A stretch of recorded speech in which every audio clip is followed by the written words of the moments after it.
संशय बिहग उरावन हारी। बाबा गोस्वामी तुलसीदास भगवान की कथा सुना।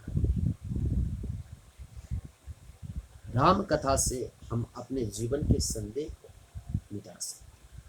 तो when Gokarna starts saying Bhagavat Mahapuran after the completion of कथा, पहली ग्रंथि खुली, दूसरे दिन की कथा खत्म हुई, फिर ज्ञान मिला, दूसरा संदेह मिटा, तीसरा संदेह मिटा, ऐसे ऐसे कथा सुनकर आफ्टर हियरिंग भागवत कथा for the 7 days, lastly he appears as like a sant mahatma. भगवान का विमान आया, भगवान के विमान पर हरिदास जी महाराज जो भगवान के पार्षद हैं, was the representative of the God, and when he came along with the विमान, so सबने कहा आप बैठ जाइए इस विमान पे। गोकर्ण जी महाराज asked one thing from the Haridas ji Maharaj, who was the parson of God. There are many people who were hearing Srimad Bhagavad Mahapuran along with Dhunkari, but you brought the Viman only for Dhunkari. Haridas ji Maharaj says one thing in the very good manner that yeah, definitely you are right. There were many people who were hearing Srimad Bhagavad Mahapuran along with Dhunkari, but that does not matter that how much people were hearing. The things that does matter in what way we are implementing the things in our heart. Either we are contemplating on everything or not. So Dhundkari contemplate on everything. Dhundkari implemented everything in his life. That's why Viman came for Dhundkari. उसके बाद फिर से Sanak Sanandan Sanatan Sanat Kumar is saying that after some time फिर से गोकर्ण जी महाराज ने सभी गांव वाले को कथा सुनाकर सभी के लिए विमान आया, सबके जीवन को सफल किया। नाउ सनकादिक ऋषि सनक Sanandan Sanatan Sanat Kumar is saying some rules and regulations how to organize Srimad Bhagavatam. First thing that he is saying that always we should try to organize the Srimad Bhagavad Mahapuran in the very holy time, यानी कि पवित्र समय हो। And on the other end he is also saying if once katha is started anywhere, from that day अच्छा समय is going to start. But जिस जगह पे भगवान की कथा हो रही है, the palace should be very length and breadth should be very high, and length and breadth should be large, because of the katha should be organized on the very big palace, because if there will be a big palace, definitely there will be a possibility of many Sant Mahatma, Sadhu, Sant, devotees that they can come there. So palace should be very big, and the other thing is that वक्ता कैसा हो, तो उन्होंने कहा the orators should be pure, and orators should be Brahman, and always orators should be focused on the katha.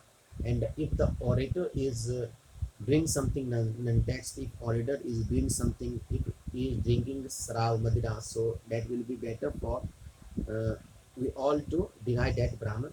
उसको हमें नहीं करना चाहिए. Always we should try to learn katha puran from the very pure type Brahman, who is very knowledgeable and who has knowledge of every granth, so that if they are able to explain everything in the detail in a very easy manner, सरल भाव में वो भक्त के जीवन चरित्र में भगवान की कथा को उतार दे, तो ऐसे भक्त से भगवान की कथा सुने। सनक सनंदन सनातन सुनत Kumar also says one thing for the Parishit. There are many things that Parishit should be done. The first thing है कि परीक्षित को अभद्र भोजन ना करें, पवित्र भोजन करें, कम भोजन करें, भगवान की कथा प्रेम से सुने, जो भी सुने उसको चिंतन करें, अपने जीवन में उतारें, भूमि पर शयन करें, झूठ ना बोले, सत्य का पालन करें। और जब भगवान की कथा विराम हो, तो भगवान की कथा में जो वक्ता है उसको हमें एक सोने के सिंहासन पर श्रीमद् भागवत महापुराण को रखकर वक्ता को हाथों में देकर वक्ता की विदाई करनी चाहिए। So there were some rules, regulations that which Sanak Sanandan Sanatan Sanat Kumar is given to we all. After that, bhakti along with Gyan and Vairagya came there, and she starts asking to Sanak Sanandan Sanatana Sanat Kumar, hey Gyani, tell me where I should reside, मुझे कहाँ रहना चाहिए. देव ऋषि नारद कहते हैं you are भक्ति, and भक्ति is very, भगवान की बहुत प्रिय हो आप, तो आप जिसके हृदय में रहते हो भगवान वहाँ स्वयं वास करते हैं. So that will be better for you, that you should resides in the heart of every person. And again the Bhakti was already young, but her son was old. So, because of the importance of Katha, because of the impact of Bhagavad Mahapuran, one thing that Bhagavad Mahapuran was organizing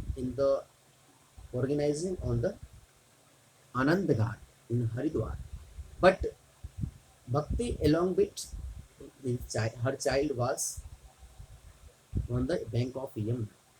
But despite that, her child becomes okay. Are you getting my point? So this is the importance of Srimad Bhagavat Mahapuran, and Srimad Bhagavat Mahapuran is very important for we all, and we people can learn many more things from here, because Srimad Bhagavat Mahapuran is the life of. इस हाथ से हम सब अपने जीवन को कुछ ना कुछ सिखा सकते हैं, अपने जीवन में कुछ ना कुछ आगे करके जीवन की नैया को आगे बढ़ा सकते हैं. आज हम और आप सब इसी चंद बातों के साथ आज की कथा को यहाँ पर विराम करें. And definitely after taking permission from you all, after taking permission from Bhagwati Vaishno Mata, after taking permission from you all, हम सब आज की कथा को यहाँ पे विराम कर हम सब भगवान हनुमान जी के चरणों में प्रणाम करते हैं. पवन तनय संकट हरन मंगल मूर्ति राम लखन सीता सहित हृदय बसौ सुरभूप. सियावर रामचंद्र की जय, उमापति महादेव की, नव दुर्गा भवानी, माता पिता सद्गुरु भगवान.